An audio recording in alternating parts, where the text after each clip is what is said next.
6월 12일 오늘 만날 성경 말씀은 역대상 14장 1에서 2절 말씀입니다. 두로 왕 히람이 다윗에게 사절단과 함께 백항목과 석수와 목수를 보내어서 궁궐을 지어주게 하였다. 다윗은 주님께서 자기를 이스라엘의 왕으로 굳건히 세워주신 것과 그분의 백성 이스라엘을 번영하게 하시려고 그의 나라를 크게 높이신 것을 깨달아 알았다. 아멘. 오늘 만나로 만나주시는 하나님을 기대합니다. 오늘 말씀에서는 두로왕 히람이 다윗에게 사절단을 보냅니다. 백향목과 석수와 목수들을 보내서 다윗이 궁궐 짓는 일을 돕게 합니다. 이 장면에는 주변국이 다윗의 권력을 존중하고 그가 세운 나라가 견고해지는 모습이 담겨 있습니다. 외적으로는 다윗의 정치, 외교적 영향력을 담고 있습니다. 그런데 바로 이 시점에서 성경은 한 문장을 덧붙입니다. 2절 말씀입니다. 다윗은 주님께서 자기를 이스라엘의 왕으로 굳건히 세워주신 것과 그분의 백성 이스라엘을 번영하게 하시려고 그의 나라를 크게 높이신 것을 깨달아 알았다. 모든 외적인 조건들이 채워지는 가운데 다윗은 한 가지 내적인 변화를 경험합니다. 다윗은 하나님께서 자기를 이스라엘의 왕으로 굳건히 세우셨다는 것과 이 모든 일이 단지 자신의 성공이 아니라 이스라엘 백성을 위한 하나님의 뜻이라는 것을 깨닫게 된 것입니다. 다윗은 들판에서 양을 치던 소년이었습니다. 사무엘 선지자에게 기름 부음을 받았지만 한참 동안이나 사울 왕의 질투와 위협을 피해 다녀야만 했습니다. 수많은 전쟁과 고난을 이겨내고 마침내 그는 예루살렘에서 왕으로 세움을 받았습니다. 다윗이 왕이 된 후 가장 먼저 하고자 한 일은 하나님의 언약궤를 예루살렘으로 옮겨오는 것이었습니다. 그 뜻은 선했지만 방법은 미흡했습니다. 결국 다윗은 언약궤를 옮겨놓는 일에 실패했고 하나님을 잘 섬기려던 중에 어려움을 만나게 되었습니다. 그러나 그 시점에 다윗의 왕국은 국제적인 인정을 받고 있었습니다. 두로 왕이 보낸 사절단이 다윗의 왕궁 건축을 도왔습니다. 그럼에도 불구하고 다윗은 궁궐이 세워지는 영광의 순간에 자만하지 않았습니다. 오히려 그때 다윗은 이스라엘의 진정한 왕이 누구이신지를 깨닫게 되고 영광 받으셔야 하는 분이 누구이신지를 깨닫게 됩니다. 자신을 왕으로 세우신 하나님의 손길을 바라보게 된 것입니다. 우리의 삶에도 이런 순간들이 있습니다.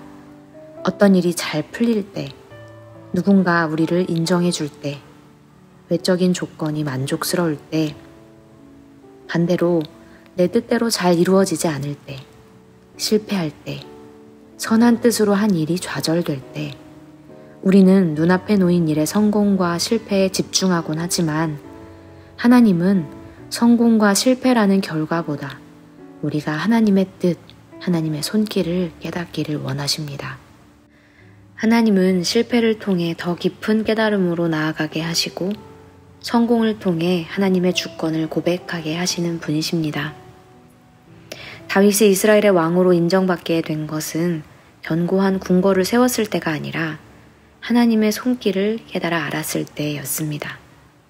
오늘 말씀의 마지막 부분인 역대상 14장 17절 말씀입니다. 다윗의 명성이 온 세상에 널리 퍼졌고 주님께서는 모든 나라들이 다윗을 두려워하게 하셨다. 다윗이 자신이 아니라 자신의 삶에 역사하시는 하나님을 높였을 때 하나님은 다윗을 높여주셨습니다. 다윗과 동행하시며 모든 나라들이 하나님을 두려워하듯 하나님의 사람 다윗을 두려워하게 하셨습니다. 우리는 결과에 일희일비하기 쉽지만 하나님은 우리 시선을 결과에서 하나님의 손길로 돌리기를 원하십니다. 하나님께서 지금 나를 이 자리에 세우신 이유는 무엇인지, 어떤 사람들을 위하여 나를 부르셨는지를 묵상할 때 우리는 다윗처럼 비로소 하나님의 사람으로 서게 됩니다. 오늘 나의 성공과 실패, 모든 상황 속에 역사하시는 하나님의 뜻을 깨달아 아는 삶이 되기를 소망합니다. 그때 하나님께서 우리의 삶도 견고하게 세워주실 줄 믿습니다. 기도하겠습니다. 하나님 아버지, 실패와 성공이 교차하는 삶 속에서도 주님의 손길을 발견하게 하시니 감사합니다. 다윗이 언약궤를 옮기려다 실패한 자리에서 하나님의 뜻을 배워가고 궁궐이 세워지는 성공적인 순간에도 자신이 아닌 하나님을 바라보았던 것처럼 우리도 어떤 상황에서도 하나님의 주권을 깊이 깨달아 알게 하옵소서.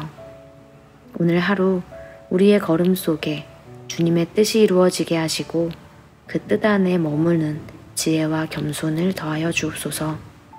예수님의 이름으로 기도합니다. 아멘. 이제 2가지 기도 제목으로 함께 기도하겠습니다. 첫째로 말씀을 기억하며 함께 기도하기 원합니다.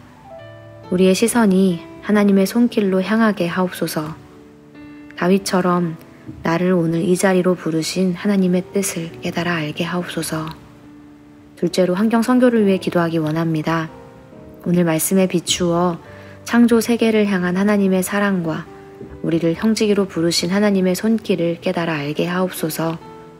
우리에게 주신 직장, 직위, 재능, 은사가 하나님의 정의와 사랑을 흘려보내는 통로가 되게 하옵소서. 이렇게 기도하신 후에 개인 기도하시겠습니다.